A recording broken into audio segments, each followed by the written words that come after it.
Kitchener, 1988, specifically addressed unedited and unrelated issues when she offered 3 guidelines for distinguishing between high-probability relationships that cause harm and those that are unlikely.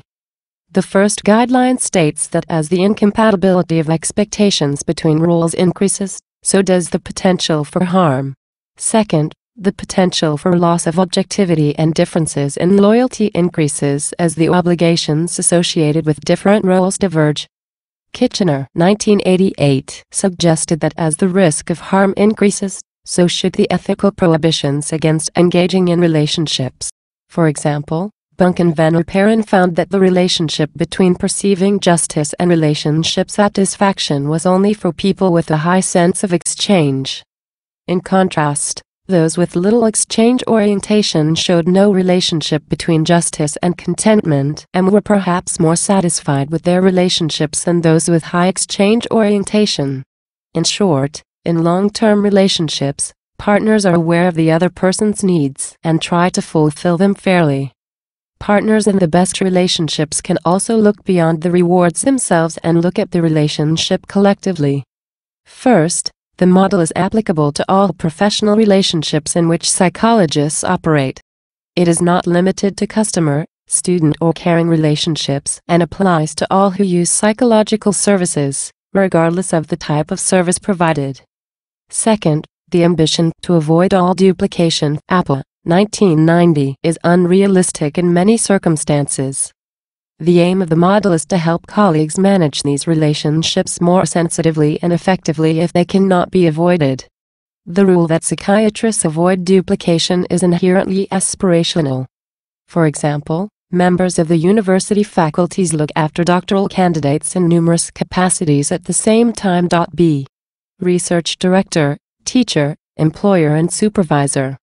On the other hand, due to their potentially serious consequences, some dual relationships have been explicitly prohibited, such as sexual relations with psychotherapy clients. Yperen, 1977. Greater evidence is needed to assess the use of the penetration rate in middle and high schools, in different school systems, for example public and private schools, in different countries and with pupils from different cultures. Here, there is an important conflict between schedules for mimicking the initial positive outcomes of the VIA classification system and the desire of schools to apply positive practices. Ideally, the implementation of the VIA in schools would not take place until the positive research results were repeated over time. The school in this case study is aware of the need to stay abreast of new research findings and to adjust the character strength initiatives as new insights emerge through a continuous improvement model. My goal in this chapter is to give the case study method more meaning, purpose, and integrity. It is to be hoped that the case study can be rescued from some of its most persistent ambiguity by a narrower and more precise definition of this method. And it is to be hoped that the characteristic strengths of this method as well as its limitations for producers and consumers of case study research will become clearer. The case study is a useful tool for some research goals, but not for everyone. Oh, and the necessary context conditions for the relationship to occur. I also recommend considering whether or not there is access to empirical material in the selection of cases, and whether the theory should leave behind empirical fingerprints that can be observed in a particular case.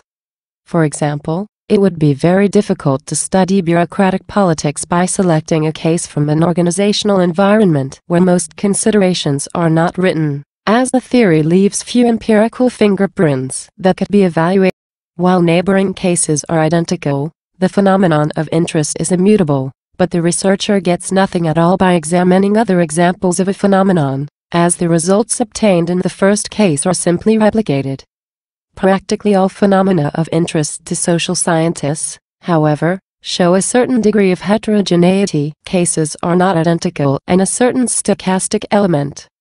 Thus, the theoretical possibility of identical, invariant cases is rarely given in practice. It has long been a matter of debate whether it makes sense to group poor and rich societies in one sample or whether they are different population groups. Many case study researchers find it meaningless to compare societies with very different cultures and histories. Since this topic is not strictly empirical, It can be described as an ontological element of research design. An extensive literature deals with the causal connection between openness to trade and the welfare state. The usual empirical finding is that more open economies are associated with higher social spending. One possible causal path proposed by David Cameron 29 is that greater openness in trade leads to a greater vulnerability of the domestic economy to external shocks, for example due to changes in trading conditions.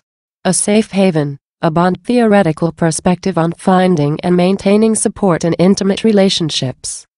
Working models of attachment shape the perception of social support, evidence from experimental studies and observational studies. Psychosocial vulnerability from puberty to adulthood, a prospective study of attachment style differences in how relationships work and mate choice.